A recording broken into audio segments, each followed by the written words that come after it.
firstly, I want to thank you with all my heart. Amidst all the noise of horror comedies and people touching the peripheries of horror, you've brought something which people would really want to see, which is horror. And I think Ma, as a trailer, is fantastic. Thank you. Of course, the textbook of acting is there. The movie's going to do super well. Thank you so much. So, when we talk about Ma, that's the first word as a child which children learn. Yeah. And then, of course, the overlay text with the whole power sign. If I'd had to ask you, what is Ma for you? What is the word? How would you define it? What is it for you? I think you put it really well. It's the first word that most children learn to say, to feel and to think before anything else. The first person that the child turns towards is his mother.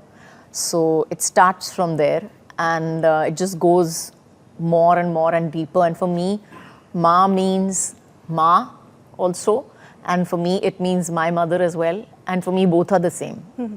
And it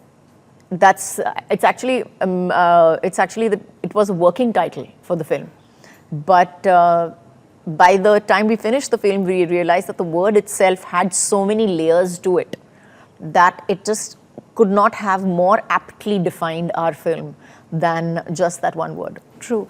Also, you've played like intense-led Ma's before, and of course, like the most supportive mother as well, and intense, of course. But Ambika is more led. She is, a mother confronting death, loss, and possibly the unknown.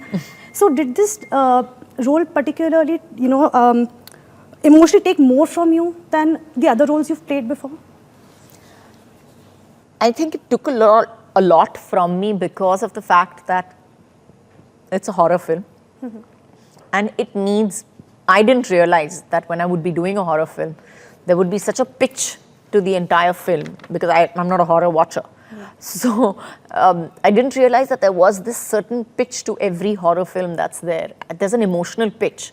And especially when it's like such a tight, there's so much happening that as an actor, you always have to be at a almost like a really high alert level. True. And yes, it was very, very draining as an actor also, very emotionally draining as an actor to constantly keep that pitch 24/7 all the time in every shot. Also, when we talk about horrors, I think Shaitan was fab, and then we have Ma.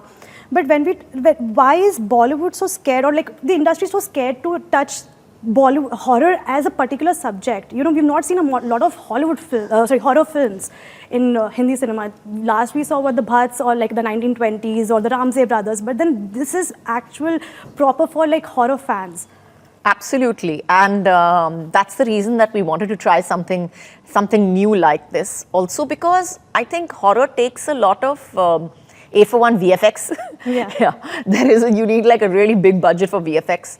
You need, this is a horror, but there's a lot of emotion involved in it. There's a lot of emotion involved in it. And that's why I even agreed to do the film. I don't think that, I would have maybe felt the same way for the film if it didn't have so much of emotion and so much of base emotion attached to it.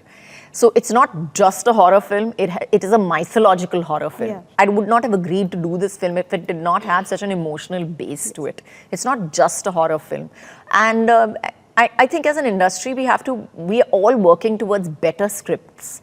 We're all working towards tighter scripts, stronger scripts. We all want to write better scripts, and writing takes time.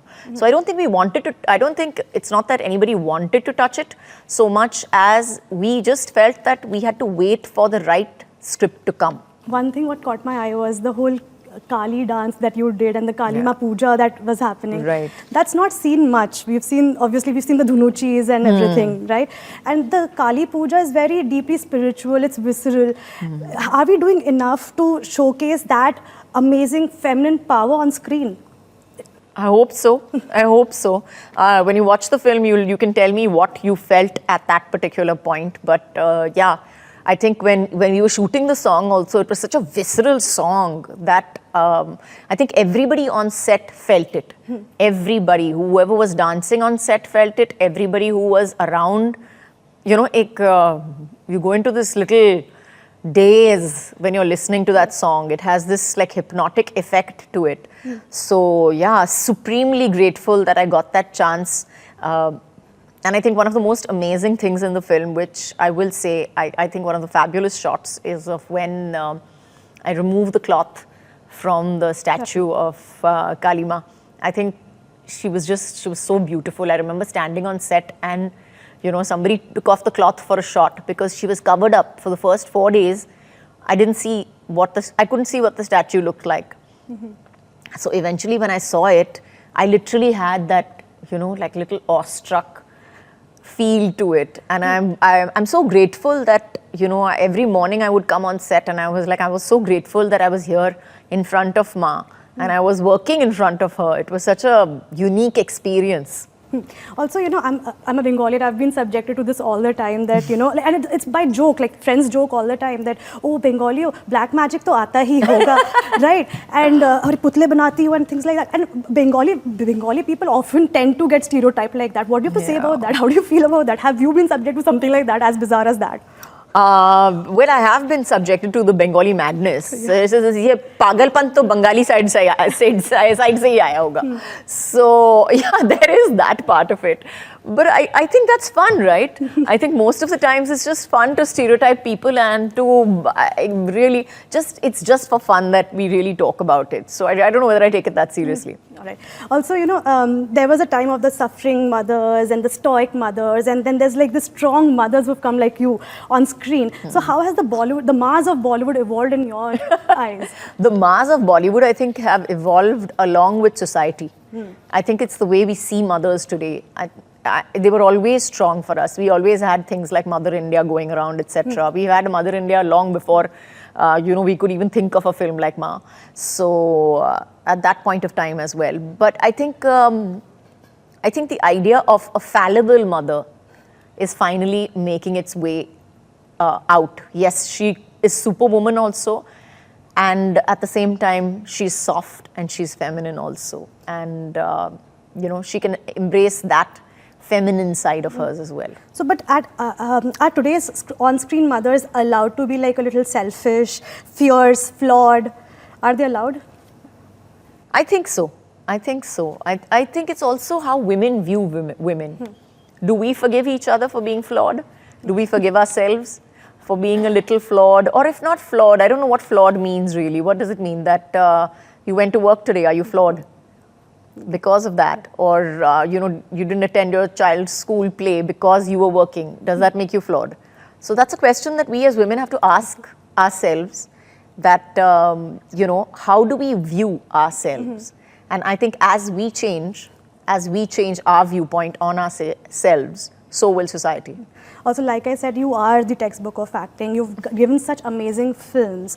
And you know, from thrillers to romantic comedies, everything, you've done it all. And we have, like, I think I remember all your films by dialogues, by songs, everything. But that kind of recall value, I think people don't have that anymore. And why is that? Like, so many films are coming in, but yet, like, the kind of films we did back then, we are still not like we don't have those films etched in our mind right now. Why? I think there are a few films like that. I wouldn't say there aren't any at all. But I think that was the time also when, like, everybody went to the cinemas to see who they had to see. I mean, if you wanted to see a Shah Rukh Khan, you went to the theatre to see him. If you wanted to see an Ajay Devgan, you went to the theatre to see him. There was no other way to see him. There was no social media. There was no, you know, OTT. There was nothing. So if you had to see them, it had to be in a cinema house. And when you have only one way of learning something, then that becomes the strongest learning that you have. When there are like 15 different ways you're shown something, maybe it won't sit as well, or maybe you won't remember it as well. All right. Also, I think you're the Gen Z mom. You're doing it all. You're amazing on social media as well. But you know, when so much of data is already in you, you're working, you're handling home, you're doing so many things, other things as well. How do you handle like Gen Z stuff?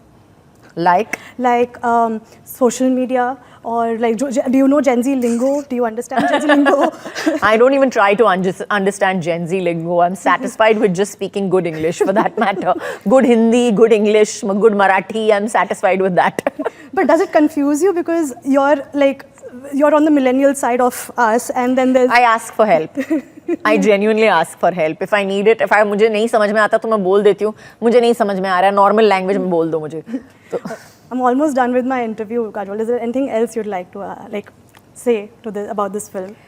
I would just like to say that the film is coming out on the 27th of June, or we have worked very, very hard on the film. All of us have worked very, very hard on the film, and I think that अगर डरना है तो आपको cinema में आके ही डरना होगा.